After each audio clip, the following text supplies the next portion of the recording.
जोहार हज़ारीबाग। मैं फैज़ अनवर, आप देख रहे हैं जोहार हज़ारीबाग। मेरे साथ हज़ारीबाग की बेटी हैं जिन्होंने सरकारी नौकरी पाया है। अभी अभी हेमंत सोरेन ने इन्हें जो है नियुक्ति पत्र बांटी है। ये जानते हैं कितनी खुशी है इनके परिवार को और उनके बारे में भी जानेंगे। बहुत बहुत पहले धन्यवाद आपको। बधाई के लिए बहुत बहुत धन्यवाद। ये बताइए कैसे आपने पढ़ाई की, कहाँ से पढ़ाई की, तैयारी कैसे की, सारी जानकारी हम लोग जानना चाहते हैं। जी, ग्रेजुएशन के बाद मैंने घर पे ही सेल्फ स्टडी किया है और मैंने 12th डीएवी हज़ारीबाग कैंड्री हिल से किया है और उसके बाद ग्रेजुएशन अनादा कॉलेज से इकोनॉमिक्स ऑनर्स में। और चूंकि रेवेन्यू इंस्पेक्टर मेरे को पोस्ट मिला है, उसमें एलिजिबिलिटी ही थी इकोनॉमिक्स ऑनर्स होना इकोनॉमिक्स ज़रूरी थी। चाहिए। जी जी, तो मुझे रेवेन्यू इंस्पेक्टर का आज पोस्ट मिला है और मैंने घर पे ही 2-3 साल की सेल्फ स्टडी से प्रिपरेशन की। और मेरे पापा मेरे गाइड थे ही, इंस्पिरेशन भी थे। वही हमेशा गाइड करते थे कि क्या बुक लिस्ट होनी चाहिए, कैसे पढ़ना चाहिए। तो मेरे फादर टीचर है, इसकी वजह से मुझे बहुत फ़ायदा अच्छा, हुआ। टीचर है जी, इसीलिए जी, फ़ायदा हुआ। जी। तो क्या लगता है आपको, मतलब इसी के लिए ये तो नौकरी खैर निकलती रहती है, लेकिन एम क्या था आपका शुरू में जब आपने पढ़ाई शुरू किया था तो? देखिए, एम तो जेपीएससी, यूपीएससी हमेशा से सिविल सर्विसेज ही रहा है और मैं 7th जेपीएससी में इंटरव्यू तक गई थी। अच्छा। जी, जी, बस कुछ मार्क्स की वजह से नहीं हो पाया, तो मेरा जो मेन गोल रहेगा वो सिविल सर्विसेज ही रहेगा, चाहे वो सेंट्रल हो या स्टेट हो, तो अच्छा। मेन गोल मेरा वही रहेगा। तो उसके लिए क्या तैयारी कर रहे हैं? ऑनलाइन कोचिंग, कहीं कोचिंग ज्वाइन किया है या फिर अपने से पढ़ रही हैं? नहीं, सेल्फ स्टडी से ही है बिकॉज़ अभी आप देख सकते हैं यूट्यूब पे बहुत कुछ गाइडेंस मिलता है। प्लस पापा से मेरी हमेशा वो पढ़ाते रहते, गाइड करते रहते, तो मुझे अभी एज़ सच कोचिंग मैंने कभी किया नहीं है। और जेपीएससी भी जो मेरा हुआ था वो मेरे पापा के गाइडेंस की वजह से ही हुआ था और सेल्फ अच्छा। स्टडी से। तो ये बताइए क्यों, मतलब आपको लगता है कि यूपीएससी और ये सरकारी नौकरी करके आपको ज़रूरी था? क्योंकि आपके ऐसा कुछ फाइनेंशियल प्रॉब्लम था कि आपको एक नौकरी चाहिए थी कि तैयारी करना, या फिर आपका जो मेन एम है यूपीएससी, जेपीएससी उस पे फोकस करना चाहिए था? क्या? देखिए, जॉब लेना जो है वो इंडिपेंडेंट बनना था मुझे, फाइनेंशियली इंडिपेंडेंट बनना था। और एक लड़की को फाइनेंशियली इंडिपेंडेंट होना मुझे लगता है बहुत ज़रूरी है अभी के टाइम पे।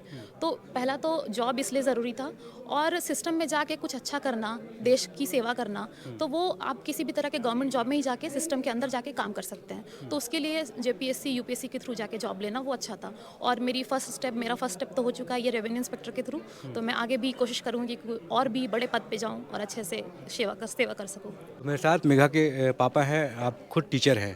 तो जैसा इन्होंने कहा कि गाइडेंस दिया ही है, तो आप बताइए, इतने लोगों को आप देख रहे हैं, पढ़ा रहे हैं, क्या गाइड करते हैं लोगों को, क्या मानसिकता होनी चाहिए और कैसे यहाँ पहुँचना चाहिए, उसके लिए आप क्या गुण सिखाते हैं? एक्चुअली मेरी 2 बेटियां हैं सर। एक बेटी जो है एमबीबीएस कर रही है एमजीएम टाटा से, दूसरी बेटी ये है और एक बेटा है। मैं चाहता हूँ कि बेटी को सशक्त होना ज़रूरी है ताकि समाज सशक्त हो और उसका एक परिवार, 2 परिवार इससे सशक्त होता है। एक मायके का परिवार, एक ससुराल का परिवार। तो बेटियाँ आगे बढ़े, ये मेरे मन में शुरू से ही था। अरे सौभाग्य था कि मेरी 2 बेटियां हैं। बहुत से घरों में बेटियां हैं। मैं पेरेंट्स को भी बोलना चाहूँगा, आप पढ़ा पाते हो या ना पढ़ा पाते हो, शाम में साथ में ज़रूर बैठिए, उनको पढ़ते हुए देखिए, आपको अलग तरह से खुशी मिलेगी। और बेटियों को आगे बढ़ाना बहुत ज़रूरी है ताकि बेटियां आगे बढ़ेंगी तो समाज की 50% कुरीतियाँ जो है अपने आप ख़त्म हो जाएंगी। अगर वो पढ़ी लिखी होंगी, सक्षम होंगी और परिवार को आने वाले समय में नेतृत्व महिलाओं को या बेटियों को ही करना है, पुरुष को नहीं। ये बताइए, हज़ारीबाग में कहाँ आप पढ़ाते हैं? जी, एक्चुअली मैं हजारीबाग में रहता हूँ सर, जसवंत नगर में, लेकिन मैं पढ़ाता हूँ चतरा में। अच्छा, चतरा में। और हाँ। जोहार हजारीबाग को ठीक है, सर। हाँ। जी, जी। इंस्टाग्राम पे भी बहुत और बहुत प्रेरणा मिलती है कि आप लोग जो न्यूज़ दिखाते हैं वो एकदम जीरो ग्राउंड पर जाके दिखाते हैं, तो बहुत खुशी होती है कि हर आदमी कंट्रीब्यूट करता है और हर आदमी का मैसेज जो है आप लोग जो है मीडिया में लाते हैं। और ठीक है। तो आपके साथ आपकी पत्नी भी आई हैं। आप बताइए आंटी, कैसा लग रहा है आपको? बहुत अच्छा, खुशी लग रहा है। आप भी नौकरी करती हैं? नहीं नहीं। नहीं करती नहीं हैं? नहीं। घर देखते हैं? हाँ, बच्चों को नौकरी करा। आप नौकरी नहीं करती हैं, तो आपकी बेटी को क्यों लगा कि इसको नौकरी कराना चाहिए? घर कौन संभालेगा फिर ये जब नौकरी करेगी तो? अरे आप नहीं बोलिए, आप क्यों बोल रहे हैं? घर कौन संभालेगा? हम संभाल लेंगे, लेकिन इसको बाहर निकलना बहुत ज़रूरी था। हाँ। जी।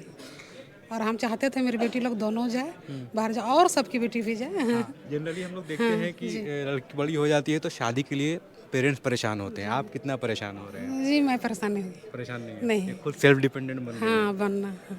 इतना शुरू से हम बहुत इसको पढ़ाया लिखाया तो सोचे कि आपसे सवाल नहीं पूछेंगे, ये सवाल इनसे पूछेंगे। जनरली यही होता है कि बेटी बड़ी होती है तो पेरेंट्स चाहते हैं कि वो जल्दी शादी करा दी जाए। जी सर, एक्चुअली शादी जो है मैं मानता हूँ कि जीवन की अनिवार्य घटना है, सबको होना है और हर हाल में होना है। तो शादी एक प्रायोरिटी नहीं होनी चाहिए परिवार में, और ख़ास करके लड़कियों की शादी एक प्रायोरिटी नहीं होनी चाहिए। प्रायोरिटी ये होनी चाहिए कि लड़कियां या बेटियां जो है सशक्त बने, पढ़ लिख कर आगे बढ़ें, और आने वाला समय में वो घर का मुखिया बने, इतने सशक्त हों, इतनी पढ़ी लिखी हों, और वो डिसीजन मेकर बने घर की, परिवार की, समाज की। ये मेरा उद्देश्य रहता है, इसलिए बेटियों पर पढ़ाने का ज़्यादा ध्यान रहता है। हम लोग बात करेंगे मेघा जी से। तो मेघा जी, अभी जो हज़ारीबाग की लड़कियां हैं जो कुछ पढ़ रही हैं, तैयारी कर रही हैं, उनके लिए क्या मैसेज देना पड़े?